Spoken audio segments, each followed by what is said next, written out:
He is a racist, he is a con man, and he is a cheat. Today, I am here to tell the truth about Mr. Trump. Donald Trump is a man who ran for office to make his brand great, not to make our country great. He had no desire or intention to lead this nation, only to market himself and to build his wealth and power. Mr. Trump is a racist. The country has seen Mr. Trump court white supremacists and bigots. You have heard him call poorer countries shitholes. He once asked me if I could name a country run by a black person that wasn't a shithole. This was when Barack Obama was president of the United States. And he told me that black people would never vote for him because they were too stupid. Mr. Trump is a con man.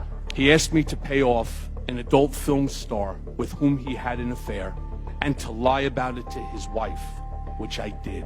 And lying to the First Lady is one of my biggest regrets because she is a kind, good person, and I respect her greatly, and she did not deserve that. And I'm giving the committee today a copy of the $130,000 wire transfer.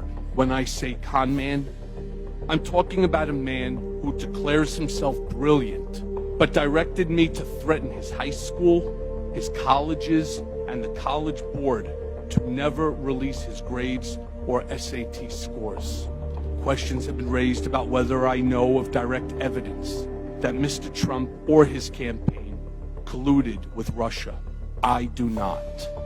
And I want to be clear, but I have my suspicions. To be clear, Mr. Trump knew of and directed the Trump-Moscow negotiations throughout the campaign and lied about it. He lied about it because he never expected to win.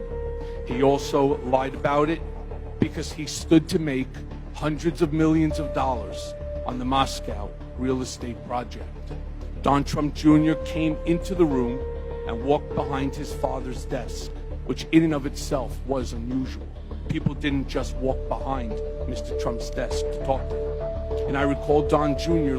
leaning over to his father and speaking in a low voice, which I could clearly hear, and saying, "The meeting is all set." And I remember Mr. Trump saying, "Okay, good, let me know." A lot of people have asked me about whether Mr. Trump knew about the release of the hacked documents, Democratic National Committee email, ahead of time. And the answer is yes.